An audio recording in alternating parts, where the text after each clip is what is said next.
Welcome to crime confessions.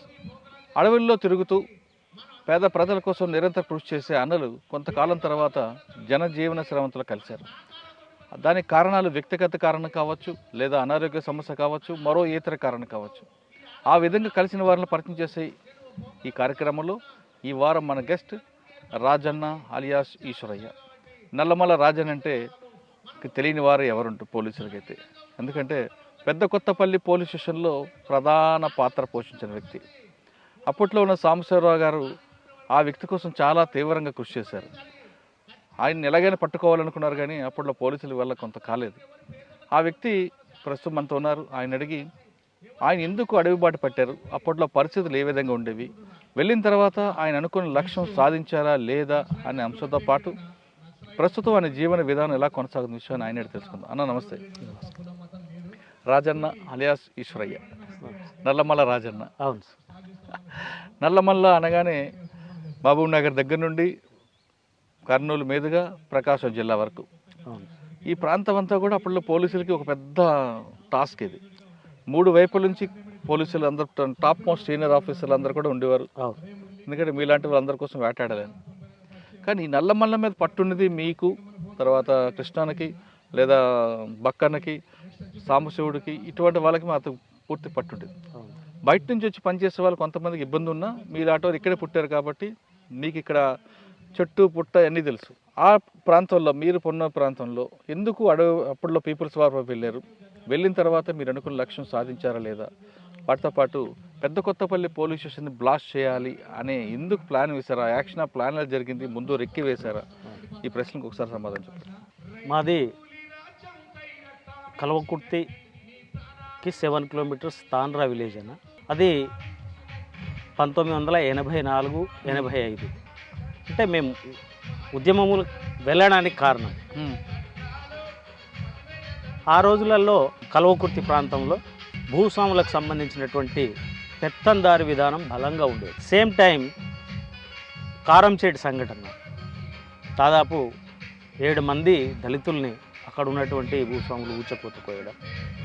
మా దగ్గర ఉన్నటువంటి అజలాపూర్ విలేజ్ అనేది ప్రధానంగా ఇక్కడ వచ్చినటువంటి వాళ్ళ దాంట్లో కూడా అక్కడ వాళ్ళే ఎక్కువ. అక్కడ ఒక భూస్వామి మోహన్ రెడ్డి అనేటువంటి వ్యక్తి కింద అది మక్త 1100 ఎకరాలు ఉండింది. అది ప్రజలకు పంచాలని చెప్పేసి ఓ ఉద్యమం స్టార్ట్ అయింది. తీవ్రమైనటువంటి పోలీసు నిర్బంధం. అదేవిధంగా పెద్దాపూర్ అనేటువంటి విలేజ్లో అక్కడ ఉన్నటువంటి భూస్వాములు దళితుల గుడిసెల మీద దాడులు చేసి తగలబెట్టడం జరిగింది. అది నన్ను ఆ చిరుప్రాయంలోనే, నాకు అప్పుడు దాదాపు 16 సంవత్సరాలు 15 సంవత్సరాలు ఉంది. అది నన్ను బాగా కలిచివేసింది. అప్పుడే మాకు సీనియర్ అయినటువంటి ఆర్గనైజర్, ఇప్పుడు బతికే ఉన్నాడు అతను, హనుమంత్ రెడ్డి, ఒక ఆయన చనిపోయిండు, సుదర్శన్ రెడ్డి అంటే తొలి అమరుడు ఈ జిల్లాలో, తొలి అమరుడు. ఆయన MA చేసి వాస్తవంగా గోల్డ్ మెడలిస్ట్. ఐజే విలేజ్ అయినది వాళ్ళది. ఉన్నత కుటుంబంలో ఉట్టి పేదవాళ్ళ గురించి ఇంత ఆతృత పడుతున్నటువంటిది ఇక్కడ జరుగుతున్నటువంటి సంఘటనలు, ప్లస్ ఆయన యొక్క ప్రభావం నా మీద బాగా పడింది. ఇంకొకటి గోపాల్ రెడ్డి అని చెప్పేసి మా ఆర్గనైజర్, ఇది బాలానగర్ విలేజ్. ఆయన పోలీస్ పటేల్ కుమారుడు. వాళ్ళ తండ్రికి వ్యతిరేకంగా కొట్లాడినటువంటి ఘనచరిత్ర అయినది. వీళ్ళ యొక్క ప్రధానమైనటువంటి ప్రభావంతోన ప్లస్ కారం చేయడు మా ఊర్లో జరుగుతున్నటువంటి, మా చుట్టుపక్కల జరుగుతున్నటువంటి సంఘటనలు నేను ఉద్యమం బాట పట్టడానికి కారణభూతమయ్యాయి. ఏ సంవత్సరంలో మీరు పట్టారన్న? నాకు పార్టీ పరిచయం అయింది 84. 85లో నేను అడవి బాట పట్టడం జరిగింది సార్. ఓకే. అడవి బాట పట్టిన తర్వాత ఫస్ట్ మీ కార్యక్రమం ఎక్కడ చేశారు? నేను ప్రజల కోసం అడగట్లేదు. ఓకే సార్, ప్రజల కోసము. వాస్తవంగా అప్పర్ ప్లాట్ మాకు దాదాపు ఒక 40 కిలోమీటర్ల దూరంలో అమ్రాబాద్ ఉంటుంది. నేను ఫస్ట్ అమ్రాబాద్కే వెళ్ళడం జరిగింది. అప్పట్లో సారా పోరాటాలు ఉండేటివి, తర్వాత రైతు కూలి పోరాటాలు ఉండేటివి. తర్వాత పుల్లెర, మేక పుల్లెర ఉంటుంది సార్. ఇప్పుడు అడవిలకు మేకలు తీసుకుపోతానంటే ఆ ఫారెస్ట్ వాళ్ళకు పుల్లెర కట్టాలి. అక్కడ ఉన్నటువంటి గిరిజనుల్ని, అక్కడ ఉన్నటువంటి ప్రజల్ని అడవికి వెళితే ఒక ఉడతను తీసుకుపోయినా వాళ్ళు దండించేవాళ్ళు, శిక్షలు వేసేవాళ్ళు. నాకంటే కొద్దిగా ముందున్నటువంటి వాళ్ళు చెప్పడం ఏంటిది అంటే, ఒక ఆయనను ఉడతను తీసుకొని పోతే ఏళ్ళు నరికిండ్రు అనేటువంటిది. అట్లాంటిది పోరాటాలలో నేను ఫస్ట్ అమరాబాద్ మండలాన్ని, అది అప్పర్ ప్లాట్ ఏరియా అనుకుంటా సార్, అదొక దళం ఏరియా. అది సిఓ సిస్టమ్ ఉండేది. మాకు సిఓ అనేటటువంటి వెంకట్రాములు అని చెప్పేసి ఇప్పుడు ఆయన టీఆర్ఎస్లో ఏదో పనిచేస్తూ ఉన్నాడు. ఆయన, నేను, బుచ్చన్న అని చెప్పేసి తిరుమలాపురం అంటే అమరాబాద్ ఏరియా, మా ముగ్గురిది ఒక దళం సార్.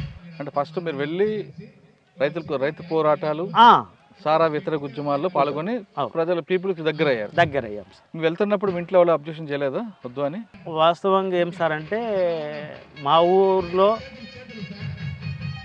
చదువుకున్న నేను ఎస్సీ మాలమాదిగా 2 ఉంటాయి.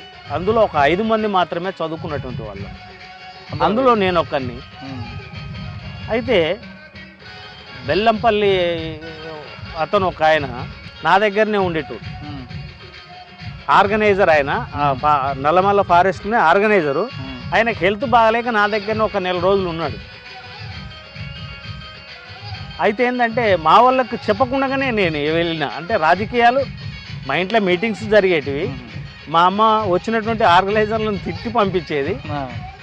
అయినప్పటికీ వాళ్ళు కన్విన్స్ చేయడం మూలంగా, మా అమ్మ మా నాయన ఇద్దరిని కన్విన్స్ చేయడం మూలంగా నాకు ఆబ్జెక్షన్ అనేటువంటిది ఏం రాలేదు. కానీ మావాడు పోకపోతే బాగుంటుండే అనేటువంటిది మాత్రం మా వాళ్ళ లోపల ఉన్నది సార్. అయితే పోయేటప్పుడు మాత్రం చెప్పిపోలేదు, ఆబ్జెక్షన్ అంటూ ఏం లేదు సార్. ఓకే, లోపలికి వెళ్ళారు, అక్కడ ఉన్న చెంచులతో వాళ్ళకి సంబంధించిన కానీ కొన్ని కార్యక్రమాలు చేపట్టారు. అవును సార్. యాక్షన్ ఎక్కడ జరిగిందండి? ఫస్ట్ యాక్షన్ అనేటువంటిది పద్రా విలేజ్ ఉంటుంది సార్ మాకు. ఇది ఇప్పుడు మండల్ హెడ్ క్వార్టర్. ఇప్పుడు అమరాబాద్ తర్వాత ఇప్పుడు పద్రా మండలం అయింది. అది పద్రా విలేజ్లో మేము ఒక ఫారెస్ట్ ఆఫీసర్ను పిలిపించినాం. ఆయన పేరు వెంకటేశ్వర్లో సంథింగ్ ఏదో ఉంది సార్. అంటే ఆడ ప్రజాకంటకుడుగా తయారైంది. ఆయన ప్రతి అంశంలో ప్రజల్ని ఇబ్బంది పెడతా ఉన్నాడు.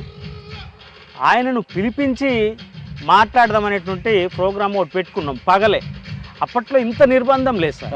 అది 86, 87 అనుకుంటా సార్. ఆ ఒకే రోజు మా మీద 2 సార్లు ఫైరింగ్స్ జరిగింది. అచ్చంపేటలో ఒకటి, మా దగ్గర పదరలో ఒకటి. ఆయన మేమేం పిలిపించాము, వచ్చి మాట్లాడిపోతాడు కదా అని చెప్పేసి మా దగ్గర ప్రజలు ఉన్నారు అప్పటికి. ఆయన పోలీస్కి ఇన్ఫర్మేషన్ ఇవ్వడం మూలంగా ఏమైందంటేనంటే, మేమేమనుకున్నాం జర్నల్గా, అది వాస్తవంగా ICDS జీప్ ఉంటుంది కదా సార్, అది మొత్తం ఐరన్ క్యాప్తో ఉంటుంది. మేము అట్లాంటి వాళ్ళే అనుకున్నాం, పోలీస్ జీప్ అని అనుకోలేదు. యాక్చువల్గా పాండు నాయక్ అని చెప్పేసి ఆయన రిటైర్ అయ్యిండో ఏమో తెలియదు. ఆయన నాయకత్వంలో మా మీద ఫైరింగ్స్ జరిగింది. అప్పుడు సుదర్శన్ రెడ్డి అని చెప్పేసి మా డిస్ట్రిక్ట్ సెక్రటరీకి కాలుకు గాయమైంది. ఇంకొక ఆయన్నేమో అరెస్ట్ అయ్యిండు, బుచ్చయ్య అని. నేను మాత్రం అరెస్ట్ కాకుండా తప్పించుకున్నాను సార్, అంతే. ఓకే, మొదటి దాడి అది. మొదటిది సార్. తర్వాత పెద్ద కొత్తపల్లి.